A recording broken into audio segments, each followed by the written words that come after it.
श्री स्वामी समर्थ. स्वामी महाराजांच्या कृपेने तुमच्या सर्व इच्छा मनोकामना पूर्ण हो. उद्या आहे मार्गशीर्ष महिन्यामधील दुसरा गुरुवार. या दिवशी जर आपण काही उपाय केले, काही सेवा केल्या तर त्या खूप म्हणजे खूप प्रभावी ठरतात. मार्गशीर्ष महिना हा व्रत वैकल्यांचा महिना मानला जातो. या महिन्यामध्ये दत्त जयंती देखील येते. तसेच मार्गशीर्ष मधील गुरुवार देखील याच महिन्यामध्ये असतात. आता आपल्याला या गुरुवारी काही उपाय व काही सेवा करायची आहे.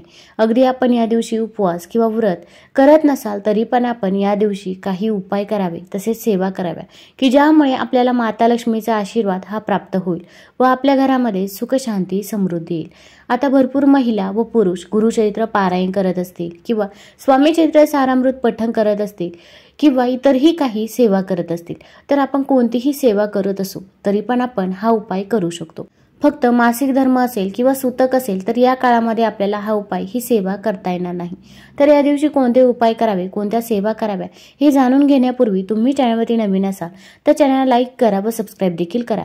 कमेंटमध्ये श्री स्वामी समर्थ किंवा ओम महालक्ष्मी नमः लिहायला विसरू नका. आता मार्गशीर्ष मधील दुसरा गुरुवार आपण या दिवशी सकाळी लवकरच उठायचं आहे. अगदी तुम्ही ब्रह्ममुहूर्तावरती उठलं तरी पण चालेल. अंघोळ करताना अंघोळीच्या पाण्यामध्ये आपण चिमूटभर हळद टाकावी, 2 थेंब गंगाजल टाकावं. तसेच आपण या दिवशी अंघोळीच्या पाण्यामध्ये गुलाबजल देखील टाकावं. या 3 वस्तू टाकून आपण अंघोळ करावी. यामुळे आपल्याला पवित्र तीर्थस्थानी स्नान केल्याचे पुण्यफळ हे प्राप्त होते. तसेच माता लक्ष्मीचा देखील आशीर्वाद हा मिळत असतो. या दिवशी आपण थोडंसं पाणी घ्यायचं आहे, पाण्यामध्ये हळद टाकायची आहे आणि असं पाणी आपल्याला आपल्या मुख्य दरवाजाच्या बाहेर शिंपडायचं आहे. यामुळे नकारात्मक ऊर्जा ही आपल्या घराबाहेरच राहते, ती आपल्या घरामध्ये प्रवेश करत नाही. तसेच उंबरठ्याचं लेपन देखील करावं. आपला मुख्य दरवाजा स्वच्छ पुसायचा आहे. त्यावरती देखील आपण कुंकवाने स्वस्तिक काढायचं आहे.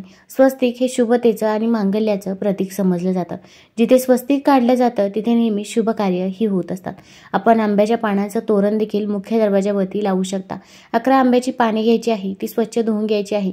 त्यांना होल असेल, छिद्र असेल अशी आंब्याची पाने घ्यायची नाही.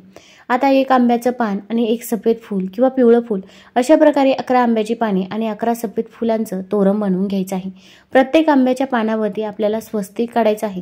तसेच प्रत्येक फुलाला आपल्याला हळदी कुंकू अर्पण करायचं आहे. असं तोरण आपण प्रथम माता लक्ष्मी समोर थोडा वेळ ठेवायचं आहे. त्यानंतर ते तोरण आपण मुख्य दरवाजावरती लावायचं आहे. यामुळे माता लक्ष्मीचा वास आपल्या घरामध्ये होत असतो.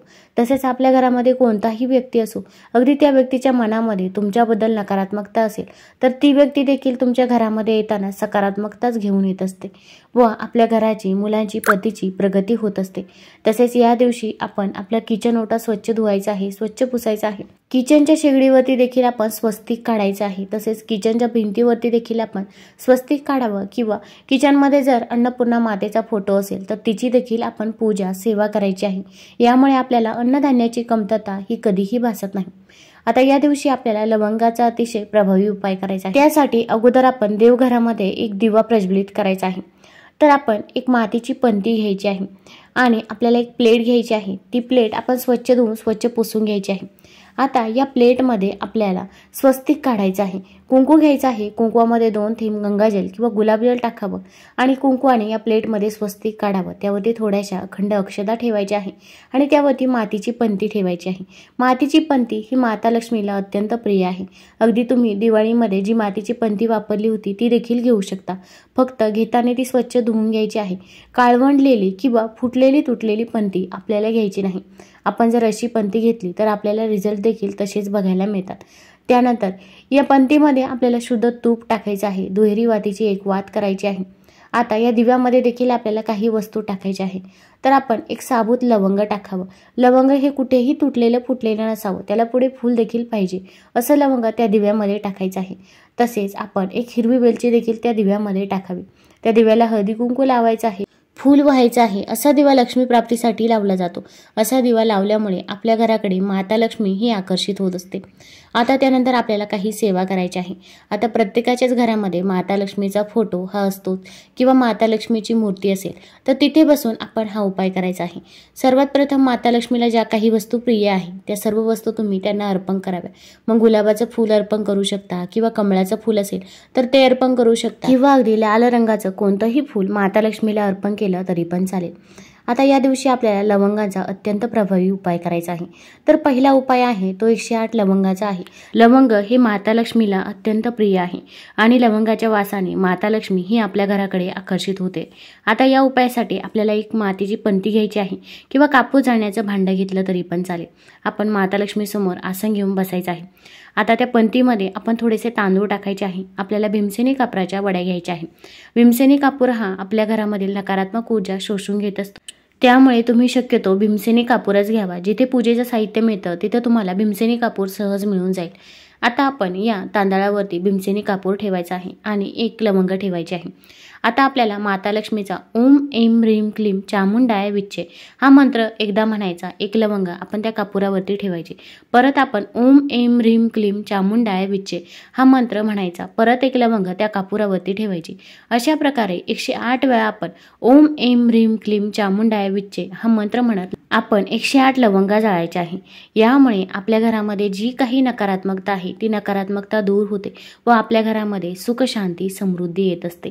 आता हा उपाय करत असताना आपला मुख्य दरवाजा असेल, गॅलरीची खिडकी असेल, दरवाजा असेल तर ते देखील उघडं ठेवायचं आहे की ज्यामुळे आपल्या घरामध्ये जी काही नकारात्मकता आहे ती नकारात्मकता ही निघून जाईल। कधी कधी आपण बघतो की आपल्या घरामध्ये एखादी व्यक्ती येऊन गेली की अचानक आपली मुलेच आजारी पडतात किंवा काहीतरी वाईट घटना ही आपल्या घरामध्ये घडत असते। आपण चांगले आहोत म्हणून आपल्याला प्रत्येक व्यक्ती चांगलीच वाटत असते, पण त्यांच्यामध्ये असणारी नकारात्मकता देखील आपल्या घरामध्ये कुठेतरी प्रभाव करत असते। ही नकारात्मकता दूर होण्यासाठी आपण हा उपाय करायचा आहे। तसेच या उपायामुळे माता लक्ष्मी देखील आपल्या घराकडे आकर्षित होत असते व आपल्या घरामध्ये पैसा स्थिर होतो, तसेच पैसा येण्याचे मार्ग देखील मोकळे होत असतात। आता यानंतर आपल्याला दुसरा उपाय करायचा आहे। आता पहिल्या उपायामधील ज्या काही लवंगा अर्ध्या राहतील तर त्या लवंगा तुम्ही एखाद्या झाडाखाली टाकू शकता किंवा वाहत्या पाण्यामध्ये प्रवाहित केल्या तरी पण चालेल। अगदी हा उपाय आपण गुरुवारी संध्याकाळी जेव्हा माता लक्ष्मी येण्याची वेळ असते तेव्हा केला तरी पण चालेल। त्यानंतर आता आपल्याला दुसरा उपाय करायचा आहे। या उपायासाठी आपल्याला 11 लवंगा लागणार आहे। तर हा उपाय आपल्याला माता लक्ष्मी समोर बसून करायचा आहे। तुम्ही अगदी घरामध्ये करू शकता किंवा जवळपास माता लक्ष्मीचे मंदिर असेल तर तिथे जाऊन जरी हा उपाय केला तरी पण चालेल। आता आपल्याला 11 लवंगा घ्यायच्या आहे। या लवंगा आपण एका वाटीमध्ये ठेवायच्या आहे। तसेच माता लक्ष्मी समोर एखादा लाल कपडा आपण तिथे ठेवायचा आहे किंवा एखादी वाटी ठेवली तरी पण चालेल। त्यानंतर एक लवंग आपण आपल्या उजव्या हातामध्ये घ्यायचे आहे आणि आपल्याला महालक्ष्मी अष्टकम एक वेळा म्हणायचं आहे। त्यानंतर हे लवंग माता लक्ष्मीच्या चरणाजवळ अर्पण करायचं आहे। परत आपण दुसरं लवंग उचलायचं आहे। परत दुसऱ्यांदा आपण महालक्ष्मी अष्टकम म्हणायचं आहे आणि ते लवंग देखील आपण माता लक्ष्मीच्या चरणाजवळ अर्पण करायचं आहे। अशाच प्रकारे आपण 11 लवंग घेताना 11 वेळा महालक्ष्मी अष्टकम म्हणावं आणि ते 11 लवंग माता लक्ष्मीच्या चरणाजवळ अर्पण करायचं आहे। आता हे लवंग अर्पण करून झाल्यानंतर तुमची जी काही इच्छा आहे, मनोकामना आहे ती माता लक्ष्मीला सांगायची आहे। मग कठीणातली कठीण कोणतीही इच्छा असो। घरामध्ये पैसा येतो पण तो पैसा स्थिर राहत नाही, मुलांची पाहिजे तशी प्रगती होत नाही, मुलं अभ्यास करतात पण त्यांना पाहिजे तसे मार्क्स मिळत नाही किंवा संतान प्राप्ती होत नाही, विवाह हा वेळेवरती जुळून येत नाही, जे काही आहे ते मनापासून आणि श्रद्धेने माता लक्ष्मीला सांगायचं आहे।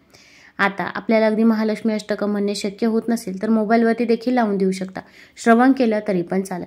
त्यानंतर हे 11 लवंग आपण माता लक्ष्मीच्या चरणाजवळ तसंच राहून द्यायचं आहे। लाल कपड्यामध्ये बांधून तुम्ही ठेवू शकता। त्यानंतर जेव्हा पण मार्गशीर्ष महिना संपेल तेव्हा मार्गशीर्ष महिना संपल्यानंतर दुसऱ्या दिवशी आपण हे लवंग एक एक खायचं आहे। रोज एक लवंग खाल्लं तरी पण चालेल। तुम्ही अगदी गोड पदार्थामध्ये टाकून देखील खाऊ शकता। घरातील प्रत्येक व्यक्तीला एक एक लवंग देऊ शकता। यामुळे माता लक्ष्मीचा आशीर्वाद हा आपल्याला प्राप्त होत असतो व आपल्या घरामधील गरिबी, दारिद्र्य हे दूर होत असतं। तुम्हाला जर हा व्हिडिओ आवडला असेल तर चॅनल लाईक करा, सबस्क्राईब करा। धन्यवाद।